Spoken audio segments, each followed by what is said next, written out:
তুই মমতা বন্দ্যোপাধ্যায়ের বংশধর হয়ে কি তুই মহারাজ হয়ে গেছিস? তুই কোন হনু রে?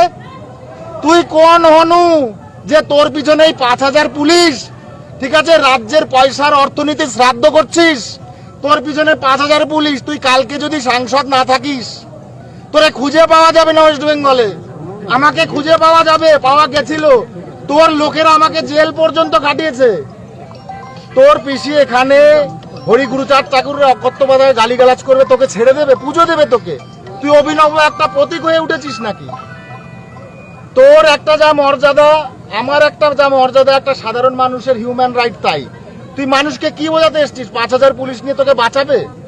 তোকে ঢোকাতে পারলো? তুই তো বড় বড় কথা বলে গেলি। আমি চাইলে এখানে 5,000 পুলিশ কেন, এখানে আমি আরো অনেক কিছু লাগিয়ে আমি জোর করে ফোর্সফুলি ঢুকতে পারতাম।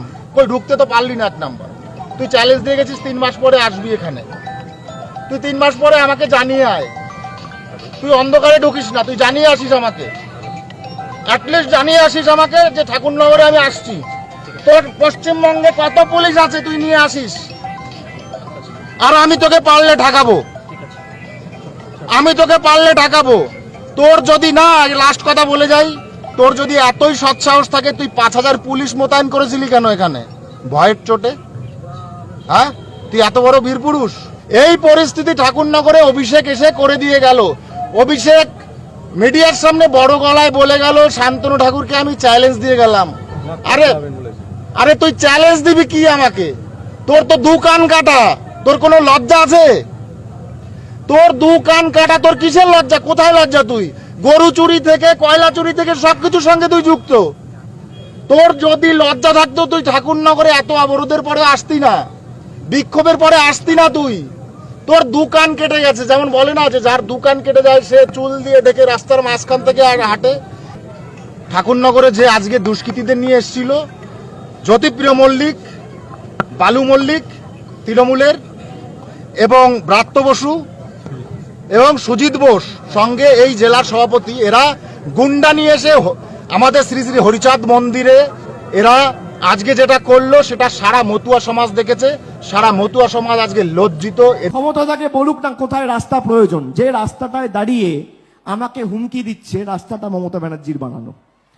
বাড়িতে জল যায়, বিদ্যুৎ যায়, সেটা আমাদের মামাটি মানুষের সরকার পৌঁছেতে, তোমার মোদী সরকার করেনি।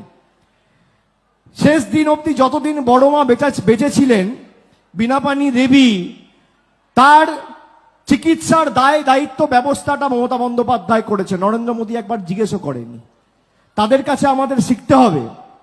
আমরা গেলে, বাংলার ছেলে, আমার বাংলায় জন্ম, বাংলায় কথা বলি, বাংলায় বড় হয়েছি, আমি গেলে নাকি ঠাকুরবাড়ি কুলসিত হবে।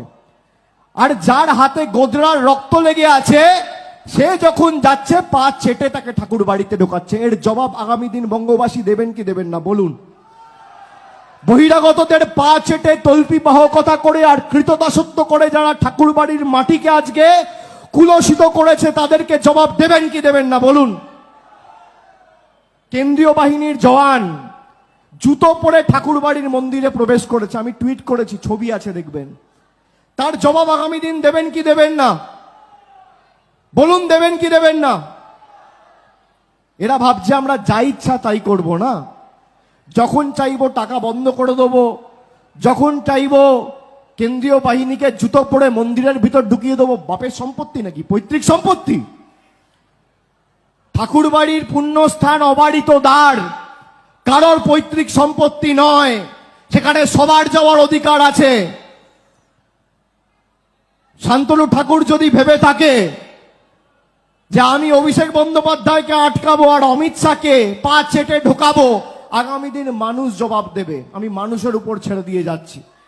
উনি আজকে বলেছেন অভিষেক বন্দ্যোপাধ্যায়ের আজকে এটা শেষ যাত্রা। উনি কি চায় আমি জানি না, উনি হয়তো আমার মৃত্যু কামনা করছে।